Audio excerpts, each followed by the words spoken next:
Hello and welcome to Frontrunner Motorsport. Formula E has had a rich and varied field throughout its history, with a lot of former F1 drivers making up the field. Some of them have been better in Formula E than they were in Formula 1, others have been terrible at both and confined to the history books as a big mistake. So let's look at the 10 worst former F1 drivers who raced in Formula E. Leave your thoughts in the comments and remember to subscribe.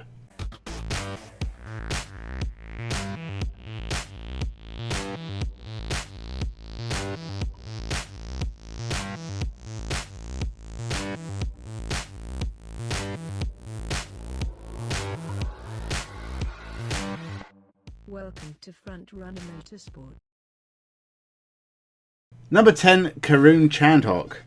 I never thought much of Karoon Chandhok as a race driver. He didn't get much of a chance in Formula 1 with his 10 races for HRT and single appearance for Karoon being as worthwhile as a raincoat in the Sahara.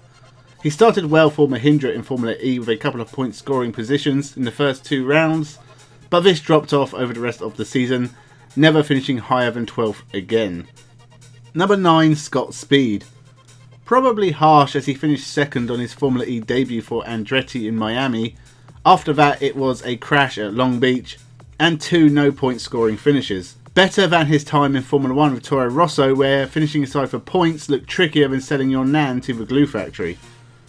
Number 8, Felipe Massa. Massa was a good driver once, but that was a very long time ago. He hasn't won a race since 2008. That's any race in any series. But still, when he signed for Venturi in 2018, it was still a big deal. He was an 11-time Formula 1 race winner and a runner-up in the championship. His first season wasn't awful. It wasn't great, but he did score a podium. His second season saw multiple crashes and not many points scored, and he was replaced by Norman Nato shortly after, banished to the realms of the Brazilian Stock Car Championship, where he still hasn't won a race. Number 7, Brendan Hartley.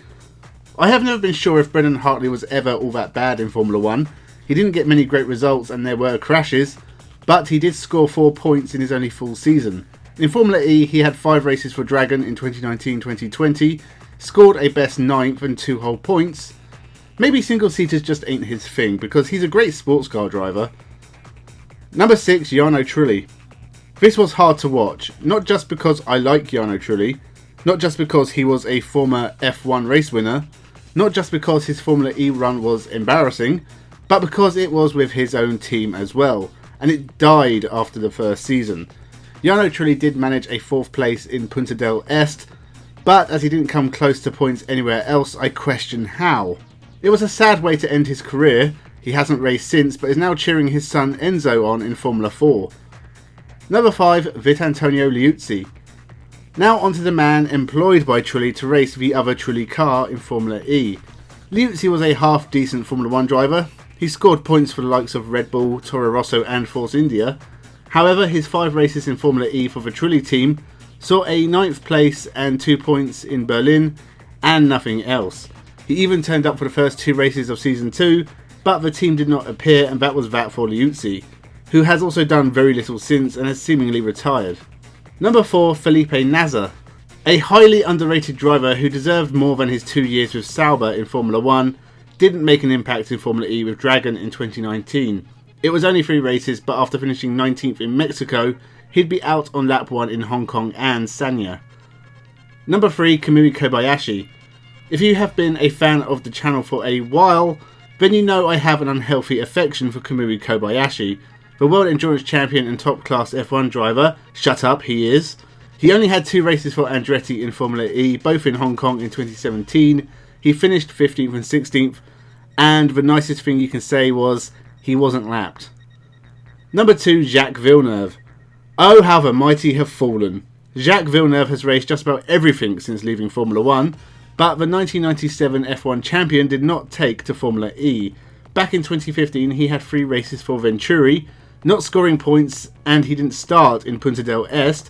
He crashed with Da Costa in Beijing. It was just not a happy time. Since his championship win in 1997, Jacques Villeneuve has only won 3 races outright, all of which are in lower forms of NASCAR. Not what you expect from an F1 champion.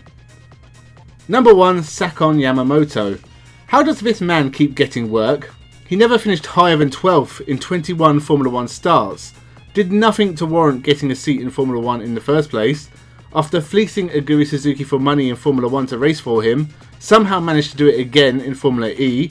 The Amlin Aguri team brought Yamamoto in for the last 2 races of Season 1. Sakon Yamamoto did not finish either of them, crashing in both. He's only made 3 Superlights appearances in the year since, and Motorsport hasn't noticed. So that is my list of the top 10 worst Formula 1 drivers to have raced in Formula E. Leave your thoughts down below. Is there anyone else who deserves to be on the list? Have I been harsh? Probably to a couple of these drivers. If you like the video, remember to subscribe. Getting closer to 500 every day. Leave a like and a share. Thank you for watching and have a good one.